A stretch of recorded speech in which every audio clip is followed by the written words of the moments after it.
आज बिहानै उठ्ने बित्तिकै चाहिँ मेरो हातमा चाहिँ मोबाइल पऱ्यो होइन।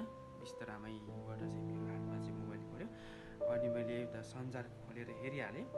फेसबुक खोलेर हेर्ने बित्तिकै चाहिँ यस्तो इमोसनल भिडियो चाहिँ होइन मैले सञ्जालमा भेटेँ होइन। अनि त्यो भिडियो हेरिसकेपछि त म एकदमै इमोसनल भएँ होइन। बिचरा चाहिँ एउटा ठ्याक्कै यो कुन ठाउँमा हो, कुन गाउँमा त्यो चाहिँ थिएन होइन। त्यहाँ चाहिँ नि अब त्यो अलिकति थोरै नाम मात्र लेखेको थियो। ठ्याक्कै चाहिँ कुन ठाउँमा, कुन गाउँमा, कुन जिल्लामा भन्ने चाहिँ मलाई पनि ठ्याक्कै एक्ज्याक्टली चाहिँ थाहा भएन।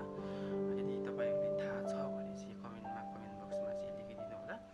तर चाहिँ यो भिडियो देखिसकेपछि चाहिँ मलाई त्यत्तिकै बस्न मन लागेन कि जुन एउटा आफ्नो गोसाइ होइन अथवा चाहिँ जुन भैँसीको चाहिँ आफ्नो मान्छे छ होइन, त्यो मान्छेको अनि त्यो भैँसीप्रति चाहिँ माया होइन, आफ्नो सम्पत्तिप्रति चाहिँ माया देख्दाखेरि चाहिँ म पनि एकदमै इमोसनल भएँ क्या। साँच्चीकै यो भिडियो एकदमै दर्दनाक छ क्या।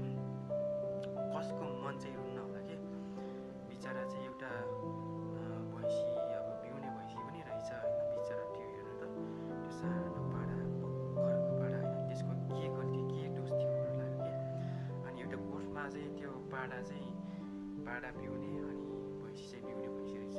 गोठ नै जलेर चाहिँ है पुरै त्यो भैँसी नै पुरै बिचरा चाहिँ जलेर यस्तो देख्नै नसक्ने भइरहेछ क्या। बिचरा हेर्नुहोस् न त्यो भैँसीलाई। बिचरा अब त्यो आफ्नो गोसाइले त कति अब कोसिस गरेको त त्यसलाई भैँसीले बचाउनको लागि, तर पनि हेर्नुहोस् त आगोले जलिसकेपछि लास्टमा त्यो भैँसीको नै मृत्यु भएछ क्या। अनि बिचरा त्यो पाडा पनि जन्मिसकेको रहेछ अहिले।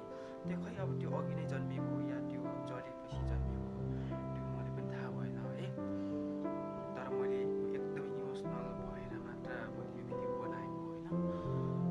हेर्नुहोस् त अब त्यो भैँसी मरिसकेपछि बिचरा खाल्डो खनेर मान्छे जसरी नै क्या होइन, यत्रो खाल्डो खनेर खाल्डोमा हालेर चाहिँ पुरिरहेको छ क्या। अनि त्यो साथमा उसको नानीलाई पनि, त्यो पाडालाई पनि टिममै हेर्नु न जसरी अब मान्छेहरू चाहिँ गरेर चाहिँ होइन, मान्छेको जस्तै गरेर चाहिँ दाह संस्कार भन्छ क्यारे है।